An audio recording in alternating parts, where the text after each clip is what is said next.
These strange but true horror stories show how scary dating people can be. Online dating apps have a history of dark and disturbing cases, full of unexpected endings and even crime stories you'll never believe are true. Number 5. Alana Rose Jones was a single mother looking for someone to spend the weekend with in February of 2015. She went online and matched on a dating app with an unnamed 30-year-old man in what would be one of the strangest stories of their lives. The two went back to her house where her date had too much to drink and passed out on her kitchen floor. After his phone would not constantly stop ringing and getting messages, Alana finally decided to answer for him. On the phone was a distressed woman who was very surprised to find out her boyfriend had been on a date. The mystery woman decided to drive to Alana's house and take him home. This is already a crazy first date to begin with, and here's where the strange but true story gets even more bizarre. The man awoke from his slumber to find Alana standing over him in the kitchen with a blade. She shouted and swore at him, enraged that he was cheating, and she demanded he get out of her home while slashing at him. He barely lifted his arm in time to stop her from taking his life. Panicking, he escaped and had an asthma attack while she made a 911 call to say that she had been attacked and was acting in self-defense. Both of them were taken to the hospital. Later, as case investigators scrambled to understand what the true story was, Alana pleaded guilty to turning this Tinder date into a horror story gone wrong. For her crimes, she was credited for time served while awaiting trial and sentenced to 18 months of parole. Number 4. An unnamed man from California, using the Meet Me dating app, never imagined the online dating horror story that awaited him when he matched with a 31-year-old woman who called herself Karma. On November 21st, 2019, they met at the Eagle Mountain Casino at about 2 a.m. Karma brought with her an older man who she said was her alleged relative. This was already a strange start to a crazy first date, but the true story became even more bizarre when a 27-year-old man named Cesar Cameron Domingo Jr. showed up later claiming to be a friend of Karma's. Surprisingly, what most would consider a dating horror story did not bring the night to an end. The four of them hung out for a few hours until the California man offered to drop them all off at home. On the way back to their place, one of the men pointed a barrel at him from the back seat. After a warning shot out the window showed that they were serious, the group forced the man to make an ATM withdrawal for $400. He gave them all the money and other valuables that he had, including his cell phone. His night of horror finally ended after they were dropped off at their house, at which point he went directly home to call 911 and tell dispatchers his scary story. Police investigators were able to locate his stolen belongings and cash. It didn't take crime detectives long to track down the mystery woman named Karma, whose real name was Shalina Lopez, and one of her accomplices as well, a 31-year-old man named Mario Gaona. A third person, 27-year-old Cesar Cameron Domingo Jr., remains on the loose. Number 3. This is the strange but true story of 50-year-old Rachel Elwell, a divorced British woman from the West Midlands, who, much to her horror, made the mistake of letting her sister encourage her to get back into the dating scene. She soon encountered a man named Stefan Barrio Hugo through online social media posts on Facebook. The single father was a self-employed engineer who had been raising his daughter on his own for 7 years, and after a number of smart career moves, he was ready to find someone to connect with. He was very excited about winning a high-dollar contract building gas stations in Ukraine. When Hugo arrived in Ukraine, his story would shift to a strange and scary mystery. Funding for the contract turned out to be much less than Hugo was promised due to Ukraine's complicated new tax laws.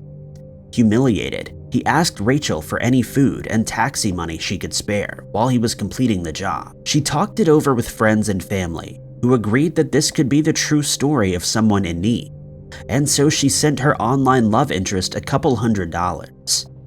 As the engineer project grew more complex and time-consuming, Rachel found herself continuously sending money to support him in Ukraine.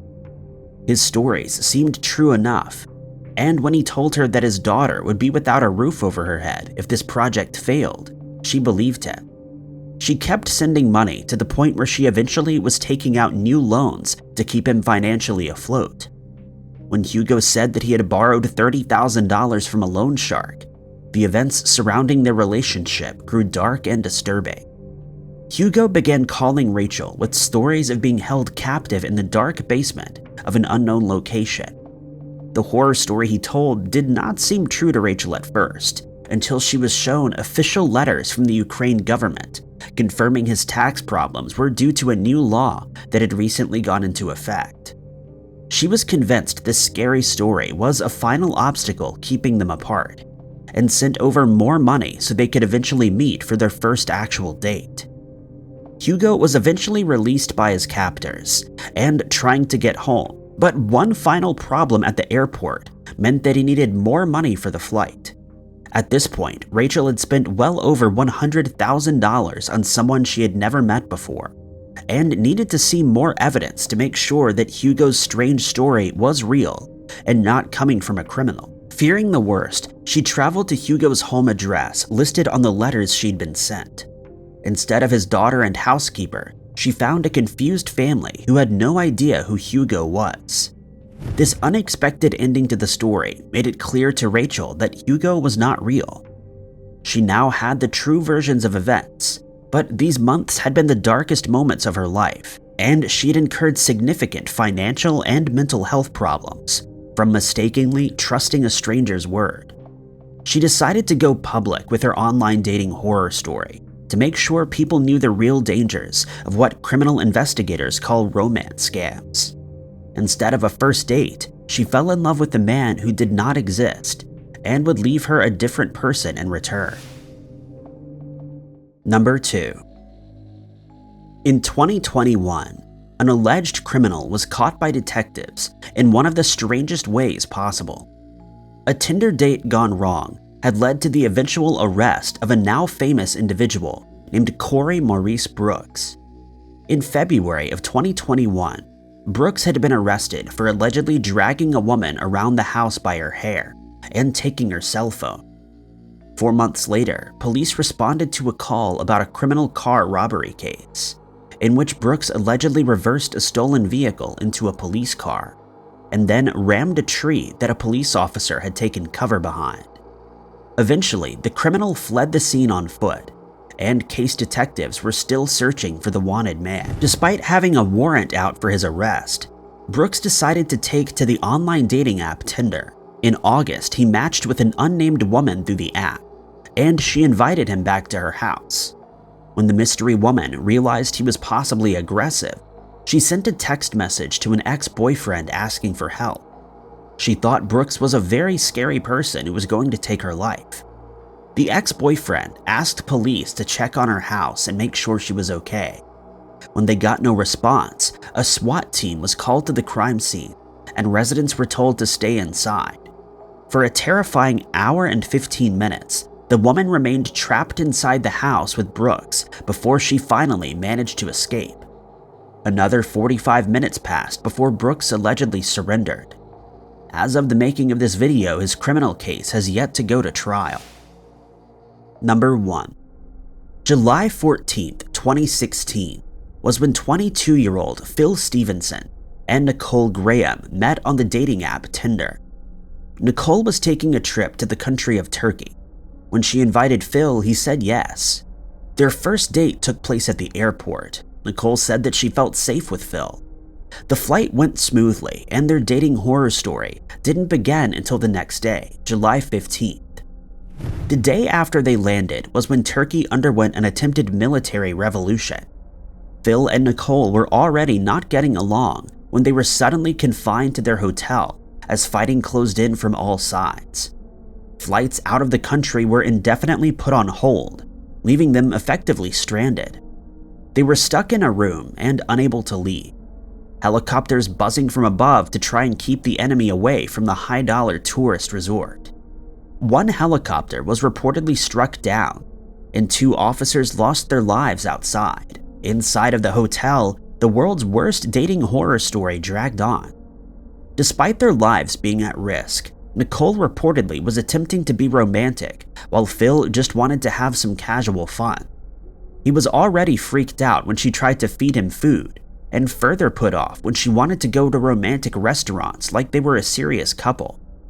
When she tried to move their beds together, he apparently sat with his headphones on all day and ignored her. If their news stories are true, then Phil reportedly took the first flight he could get back home, and Nicole was left behind to fend for herself for 5 days. Even with her life still at risk, she said she enjoyed the time alone more than with him. They both made it back safely, but could have lost their lives or been held ransom.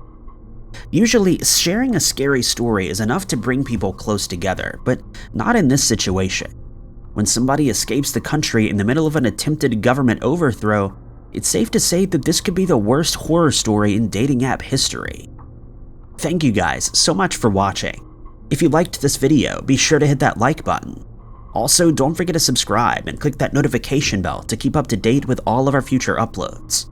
But my name is Ty Knotts, and I'll catch you guys in the next video.